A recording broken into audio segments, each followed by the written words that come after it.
Oh, hi, hello, Mrs. Fish here, coming to you from the Belmont Private Hospital, where I have been actually an inpatient for the last 2.5, almost 3 weeks.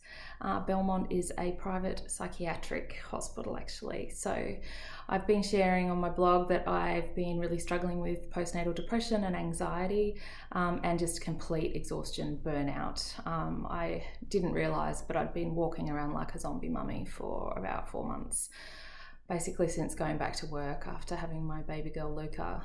She's nearly 1 and I went back to work when she was 6 months old, so that's about how long I've been struggling. And I'd been seeing my psychologist and my GP, and I was on an antidepressant, but it just wasn't enough. I was completely tapped out and was basically a sad, angry zombie mummy for the last few weeks before I came in here.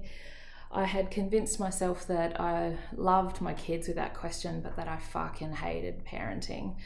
And I just felt like I was walking around neck deep in wet cement every day, and that from the time I woke up until the time I went to bed at night was just me doing one thing after another that I fucking didn't want to do, and nothing for myself.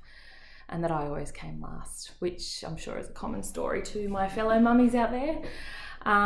So I reluctantly accepted the offer from my GP to be admitted here at Belmont. There's a mum and baby postnatal depression unit here, which kind of softened the blow for me. I thought if I'm just around other, sad mums, I can handle being in the mental hospital.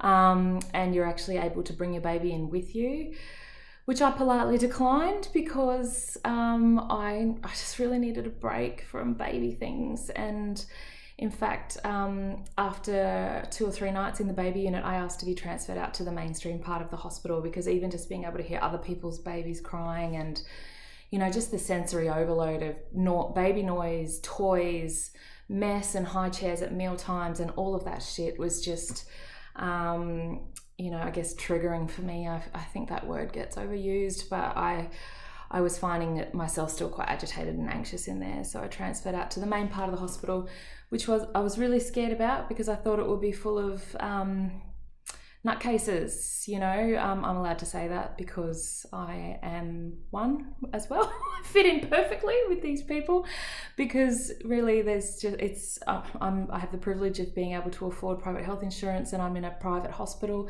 So essentially my fellow inpatients are dealing with depression and anxiety just like me. A lot of blokes in here that have served in the military and have PTSD.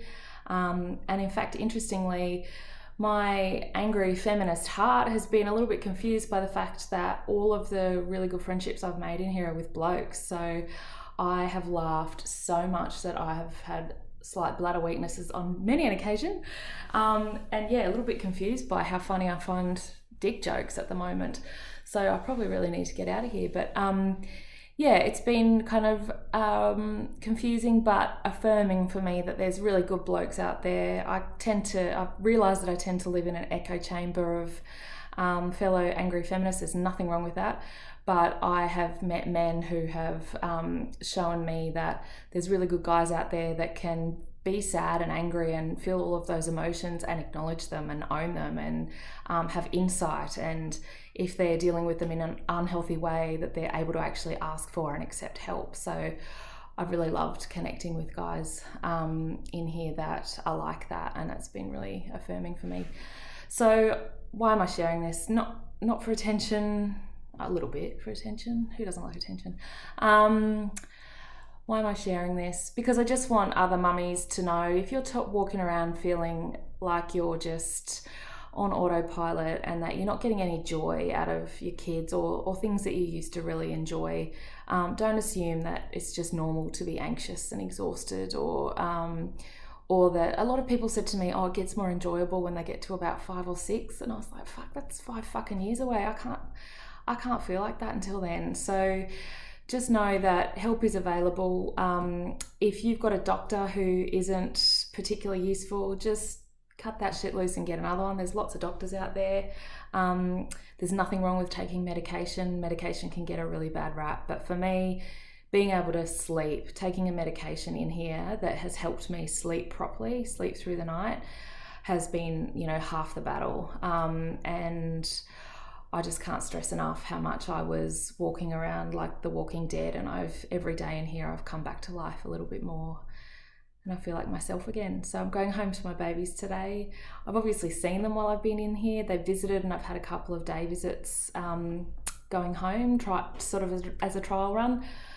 Of course, my 3-year-old Ivy broke her leg on one of those day visits, so things will be a little bit trickier at home for a little while, but I feel like I'm coming home with fresh energy, and I'm going to be able to cope and manage so much better than before. So if you're struggling, just please know that you're not alone, and it's actually, it's nothing to be ashamed of.